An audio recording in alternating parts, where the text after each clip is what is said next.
Dopo la notte dei profughi di Cona trascorsa nelle parrocchie di Mira, grazie alla scelta del patriarca oggi l'affondo di Monsignor Moraglia, la politica è stata incapace di gestire la situazione, ora però tocca alle istituzioni. Intanto è stata trovata una soluzione per i 240 migranti in fuga, 150 già partiti con i pullman verso altre strutture della regione, gli altri 90 lo faranno a breve, l'hub di Cona scende sotto i 1000 ospiti. Tragico schianto frontale a Castelfranco in tarda mattinata, camion contro auto, il 44enne alla guida della vettura muore nel tremendo impatto. Non si placano lo scontro regione medici di base, i camici bianchi confermano i nuovi scioperi di dicembre, altri disagi in arrivo. Il ritrovamento di alcune ossa nel terreno riapre il caso di due donne scomparse nel Vicentino, erano le due mogli di Valerio Sperotto, allevatore di maiali che fu sospettato di averle uccise. Giovane trevigiana, per mesi ha cercato la mamma biologica, la risposta è arrivata in una lettera anonima dai toni crudeli, ma la ragazza non si arrende, queste parole me le dica in faccia. Vittorio Veneto prepara già il raduno Triveneto degli Alpini che si terrà in città nell'anno del centenario della vittoria, attesi in più di 100.000. Ben ritrovati, edizione regionale dei notiziari di Antenna 3 Nord-Est, lo avete dunque sentito dai titoli. In primo piano i migranti abbandonati dalla politica che non hanno saputo gestire l'accoglienza, il monito questo con il nuovo appello del patriarca di Venezia, Monsignor Francesco Moraglia, che torna sulla rivolta dei profughi in fuga da Cona. Sentiamo. Dopo la notte dei migranti di Cona trascorsa nelle chiese della Riviera del Brenta, oggi il Patriarca di Venezia torna ad occuparsi della gestione accoglienza e rilancia con un nuovo appello, stavolta alla classe politica. La sfida, dicevo, è grande e proprio perché è grande deve essere risolta a vari livelli. E qui un appello a una politica che deve essere un po' più lungimirante. Chi doveva vigilare non l'ha fatto, dice oggi il Patriarca Francesco Moraglia, richiamando l'attenzione verso chi è deputato a gestire l'accoglienza, e cioè le cooperative. Molte volte i problemi poi diventano esplosivi nel momento concreto in cui si arriva all'ultimo anello, dove vengono scaricate anche responsabilità e carenze forse di altri livelli. E fossero presi più seriamente dalla politica, adesso potremmo gestire certamente questa situazione, ma in modo meno drammatico. E se ora i richiedenti asilo restano in carico al territorio che li ospita, il problema con l'emergenza permangono, conclude Moraglia. Bisognerebbe anche che i livelli superiori guardassero bene, ecco, quello che può fare una comunità, un territorio, delle comunità, dei territori. Ed è stata trovata ora una soluzione, la Prefettura di Venezia ha infatti trovato la soluzione per ridistribuire in altre strutture diverse da Cona i 240 migranti che ormai da giorni stanno dando vita ad una marcia di protesta. Il prefetto, infatti Carlo Boffi, ha segnalato che già 151 sono partiti con i pullman scortati dalle forze dell'ordine per altre destinazioni, che sono sparse nel territorio, mentre gli altri 90 la Prefettura sta continuando a lavorare sempre nell'ottica dell'accoglienza diffusa. Il gruppo più numeroso sarà accolto in provincia di Venezia, una decina di richiedenti asili saranno ospitati in altre strutture della diocesi. L'obiettivo resta quello di superare e chiudere quando sarà possibile l'hub di Cona. E la scelta quindi del Patriarca di Venezia, Monsignor Francesco Moraglia, di aprire le porte delle parrocchie ai migranti in fuga dal centro di accoglienza di Cona divide però la popolazione fra favorevoli e contrari. Sentiamo. C'è voluto il Patriarca Moraglia e la disponibilità di 4 parrocchie del Mirese per scongiurare l'inumana prospettiva che circa 250 persone dormissero all'addiaccio sull'argine del Brenta. 250 persone che non hanno più intenzione di affrontare l'inverno nella tendopoli in condizioni disumane. Una protesta scattata dopo che nel centro erano state tolte alcune stufette per ragioni di sicurezza. Nelle parrocchie di Mira, Auriago, Borbiago e Gambarare i volontari si sono mobilitati per fornire dormire pasti caldi, coperte e un bagno. Porte aperte grazie all'intervento del patriarca Moraglia. La sfida è costruire una società che sia realmente inclusiva, accogliente e capace. Per far questo è necessario quindi che nessuno, dalle istituzioni agli enti locali, dalla politica alla società civile e alle realtà ecclesiali, si sottragga al senso profondo e autentico del proprio impegno e delle proprie responsabilità. La scelta del patriarca però non trova tutti d'accordo, anzi. I preti sono una cosa, la Chiesa e lo Stato è un'altra. Ma lo Stato si è comportato bene fino adesso, secondo lei? Lo Stato cerca di fare meglio che può, dopo sa com'è. Giudico la Chiesa, io che giudico come italiana, sono troppi, andrebbero aiutati nei loro paesi. Deve dire di no, non aprire sempre le porte, perché siamo già in tanti qua in Italia, cavolo. Ma è un messaggio cristiano? No, così basta. No comment. Io sono straniera, persone si comportano bene, sì, si può aprire porte, ma persone che si comportano come loro, non lo so. Ed ora ci spostiamo nel Trevigiano, tragico schianto oggi all'1 a Castelfranco, morto un 44enne di paese, la sua auto si è scontrata con un tir incastrandosi sotto il mezzo pesante. Vediamo. Un 44enne di paese, morto poco prima delle 13 di oggi in un terribile schianto contro un mezzo pesante lungo la statale 53, la Castellana, a Castelfranco Veneto.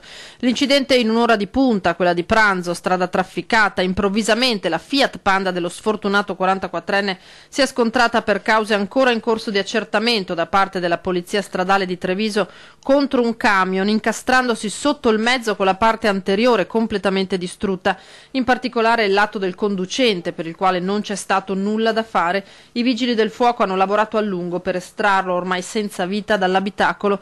I paramedici del SUEM 118, arrivati sul posto con l'eli soccorso, ne hanno dovuto dichiarare il decesso, mentre il camionista se l'ha invece cavata con traumi lievi. Le generalità della vittima non sono state rese note. Agli agenti della Polstrada c'è voluto del tempo per rintracciare i familiari e avvisarli di quanto accaduto. Toccherà proprio agli agenti cercare di ricostruire la dinamica del sinistro per tentare di stabilire eventuali responsabilità. La circolazione stradale nel frattempo è stata a lungo rallentata, code si sono formate in entrambe le direzioni di marcia. Un uomo straniero e senza fissa dimora è stato trovato morto nella palazzina dismessa vicino alle celle mortuarie dell'ospedale di Borgo Trento a Verona. Quando sul posto è arrivata un'ambulanza del 118, il senza tetto era già privo di vita. Ancora da chiarire le cause del decesso, sul posto è intervenuta anche la Polizia di Stato. Ed ora invece torniamo ad occuparci della protesta dei medici di base con l'intervento della Regione e l'invito a fare un passo indietro appellandosi al senso di responsabilità. Sentiamo. Nell'utenza dei medici di base, anziani e pensionati preoccupati per le nuove proteste annunciate per i prossimi mesi. Dalla Regione la richiesta di mettere fine ai disagi, specie in virtù della funzione pubblica svolta dai colletti bianchi di medicina generale. Devono anche loro essere richiamati a una maggiore responsabilità nei loro compiti, nei loro ruoli, tenuto presente che la Regione ha dimostrato un'ampia apertura anche nei riguardi delle loro rivendicazioni. Medici di base e lavoratori autonomi in convenzione con il sistema sanitario nazionale che però non li trasforma in dipendenti pubblici. Loro sono anche lavoratori autonomi, quindi il loro sciopero deve essere valutato attentamente sotto tutti i profili. Ma se da una parte i medici vengono invitati a una maggiore responsabilità, a cominciare dal ritiro, anche parziale, di alcune giornate di sciopero, vero è che dall'altra i medici stessi invitano la Regione ad una maggiore apertura nei loro confronti. A 30 anni di distanza si riapre il caso dell'allevatore di maiali Valerio Sperotto, residente a Velo d'Astico nel Vicentino, morto nel 2011, era sospettato di aver ucciso le due mogli scomparse nel nulla. La Procura di Vicenza ha chiamato l'archeologo forense Dominic Salsarola a caccia di uno scheletro nel terreno dentro e fuori i due capannoni. La prima moglie, Elena Zecchinato, scomparve nel 1988, la seconda invece Virginia Miai nel 1999. Covid-19. In passato comunque ogni indagine sul caso aveva dato esito negativo e l'allevatore era stato prosciolto. Il sospetto è che Sperotto avesse fatto sparire i cadaveri dandone i resti in pasto ai suini. I nuovi accertamenti sono stati disposti in base ad una serie di testimonianze e segnalazioni ritenute estremamente plausibili, in particolare si riteneva fosse presente uno scheletro umano completo. Ed ancora cronaca, tangenti per appalti pilotati all'università, si allarga il numero delle persone indagate, tra queste un geometra della provincia. L'indagine sui presunti appalti pilotati al BOS si starebbe allargando anche a un dipendente della provincia. Gli indagati dalla procura sono diventati 17, compreso il geometra funzionario di Piazza Bardella, che avrebbe avuto rapporti di lavoro con i 2 impresari edili già coinvolti nell'inchiesta sulle mazzette all'Ateneo. Intanto si viene a sapere che il dirigente dell'università indagato e i 2 imprenditori finiti per primi nell'indagine avevano un tenore di vita molto elevato, con imbarcazioni, gite in laguna e ristoranti lussuosi. Molte cene, secondo l'accusa, erano offerte dalle imprese come ringraziamento per gli appalti ottenuti. È atteso per il prossimo 2 febbraio la sentenza nei confronti di Michele Cattaneo, il bresciano ritenuto il realizzatore del cannone del Tanco che un gruppo di secessionisti lombardo-veneti finiti sotto inchiesta avrebbero voluto utilizzare per occupare Piazza San Marco a Venezia. Dei 48 indagati Cattaneo è l'unico ad aver scelto il rito abbreviato e per lui è stata chiesta una condanna a 2 anni con l'Avvocatura di Stato che si è costituita parte civile chiedendo un risarcimento danni. Per gli altri coinvolti il Tribunale di Brescia poche settimane fa si era dichiarato incompetente territorialmente girando gli atti alla Procura di Rovigo. Proprio nei giorni scorsi la stessa Procura di Rovigo ha inviato l'avviso di conclusione indagine relativa ad un secondo filone d'inchiesta che nel 2014 aveva portato all'arresto di 24 secessionisti lombardo-veneti. Sono 17 gli indagati al secondo filone d'inchiesta, quasi tutti veneti, che devono rispondere di fabbricazione e detenzione di materiale da guerra. Il tanco venne costruito in un capannone di Casale di Discodosia nel Padovano. Versa in gravissime condizioni il tifoso della Sambenettese che lo scorso 5 novembre è rimasto coinvolto in una serie di tafferugli dopo la partita con il Vicenza. È ancora in coma, si sono aggravate le condizioni del tifoso 44enne della Sambenedettese rimasto ferito durante tafferugli nel post partita contro il Vicenza lo scorso 5 novembre. L'uomo, residente in provincia di Ascoli, è ricoverato al San Bortolo con un grave trauma cranico, è stato operato nelle scorse ore. Il fratello del ferito ha presentato una denuncia contro ignoti in procura. Secondo la questura, come riportato anche nei nostri TG, dopo il match al Menti sarebbe scivolato mentre cercava di scappare dalla polizia e avrebbe battuto violentemente la testa contro un cancello. Una ricostruzione che però non convince gli amici del 44enne. Solo il filmato della videosorveglianza potrebbe chiarire l'esatta dinamica. Luisa è nata a Montebelluna, per mesi ha cercato la mamma biologica, la risposta è arrivata in una lettera anonima dai toni crudeli: sei la mia ferita più dolorosa. La risposta della giovane è colma di tristezza, queste parole doveva dirmele guardandomi in faccia, sentiamo. Per mesi e mesi l'ha cercata ovunque, voleva conoscerla, sapere chi era, capire perché l'aveva abbandonata. 1000 domande, poi nella cassetta delle lettere una risposta agghiacciante.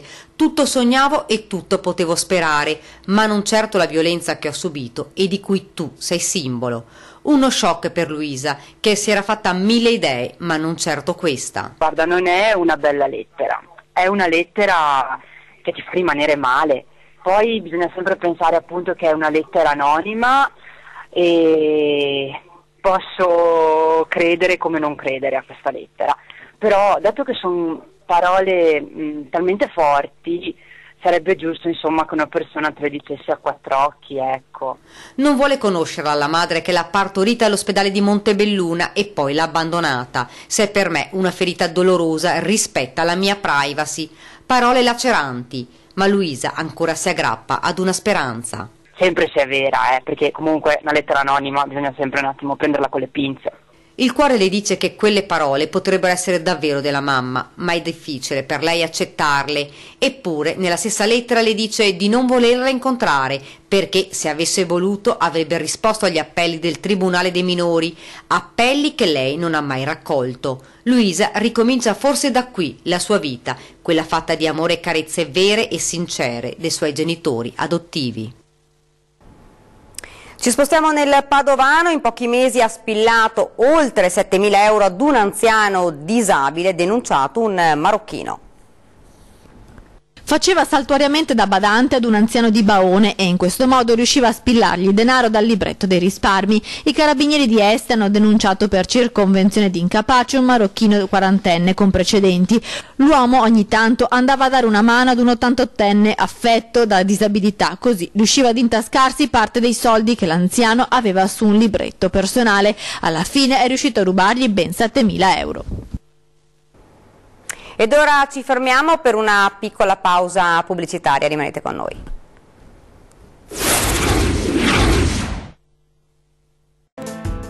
Siamo tornati nuovamente in studio con l'edizione regionale dei nostri notiziari e siamo alla festa della Madonna della Salute che si terrà martedì prossimo 21 novembre, una ricorrenza considerata la festa della rinascita, il perché nel prossimo servizio.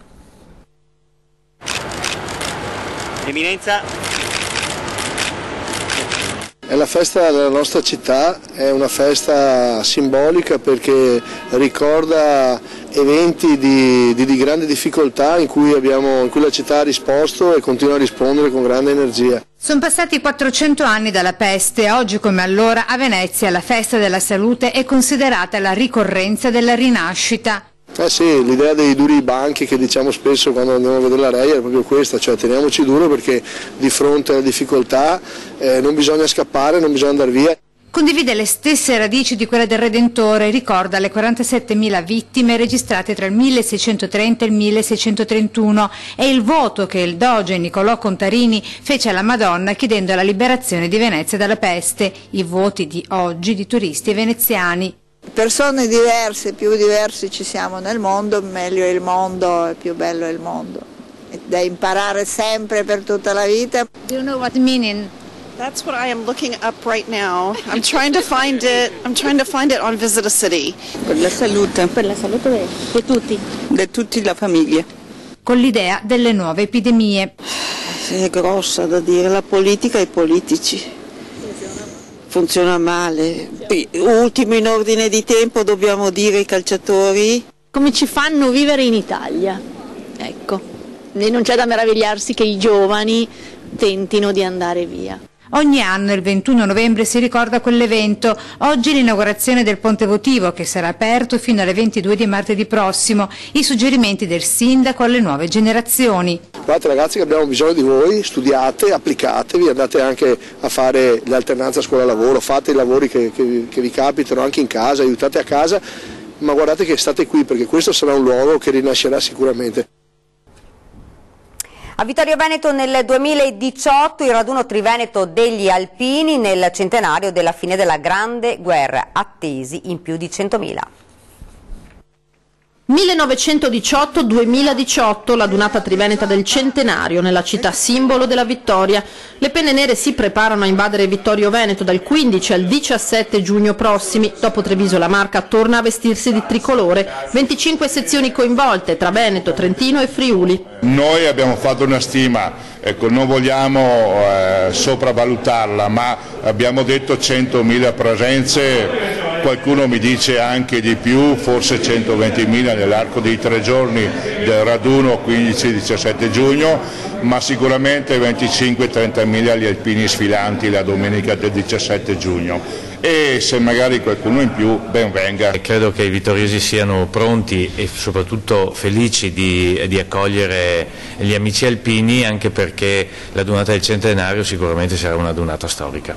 Adunata presentata nei giorni scorsi proprio ai sindaci degli 11 comuni coinvolti, non solo nel raduno alpino, ma anche negli eventi che da qui all'estate scandiranno l'attesa: concerti, concorsi letterari, attività nelle scuole, anche un'esercitazione di protezione civile che porterà nel comprensorio 1 migliaio di uomini dal 13 al 15 aprile. La speranza, visto che gioca in casa, è di vedere partecipare all'adunata il Grande Vecchio, l'ultimo mulo alpino, iroso. E noi contiamo di poterlo avere come icona qua presente sul territorio. Sicuramente non potrà sfilare come è stato fatto a Treviso, ma sicuramente sarà un punto di riferimento. Foschie ma niente pioggia, il prossimo fine settimana sarà all'insegna del freddo, soprattutto in montagna. La nebbia tornerà a far capolino. Il prossimo fine settimana, a causa dell'alta pressione, sono previste foschie, anche dense, e banchi di nebbia, ma solo al primo mattino. Un po' di foschia o nebbia al primo mattino, eventualmente una temporanea copertura nuvolosa durante il giorno, qualora la nebbia o la foschia si sollevasse.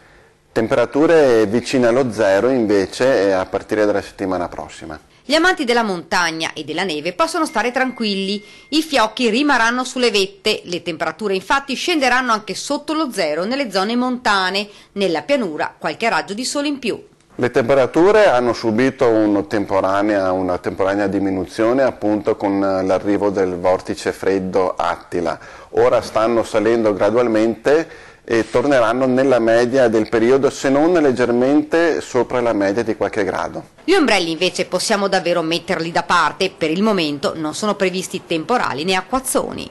Per adesso è sempre sotto la media, tant'è vero che, come abbiamo detto prima, adesso avremo un periodo di almeno 10 giorni di assenza di piogge praticamente su quasi tutto il territorio.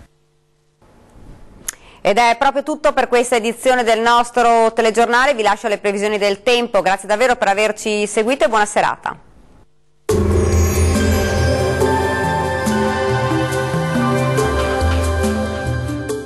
Termoidraulica Susin. Se compri una caldaia, in omaggio il condizionatore. Termoidraulica Susin a 0 branco. Moderata alta pressione sulle nostre regioni e tempo dunque stabile su tutto il territorio. Vediamo il dettaglio. Sul Veneto bel tempo prevalente con cielo sereno, da segnalare possibili foschie mattutine o nebbie sul Veronese. Diamo uno sguardo alle temperature, le massime saranno comprese tra i 10 e i 13 gradi, minime a 1-6 gradi circa. Spostiamoci ora a vedere la situazione del Friuli Venezia Giulia. Alta pressione prevalente su tutto il territorio e cielo che si presenterà sereno ovunque. Le temperature massime saranno attese tra gli 11 e i 13 gradi, minime sui 3-5 gradi circa. Concludiamo con uno sguardo al Trentino Alto Adige. Bellissima giornata di sole con assenza quasi assoluta di nuvolosità, se non sugli estremi confini esteri. Vediamo le temperature, le massime saranno attese intorno agli 11-12 gradi, valori notturni tra 3 e 5 gradi circa. Il mare sarà generalmente poco mosso, i venti moderati settentrionali. Dal meteo di Antenna 3 è tutto, arrivederci.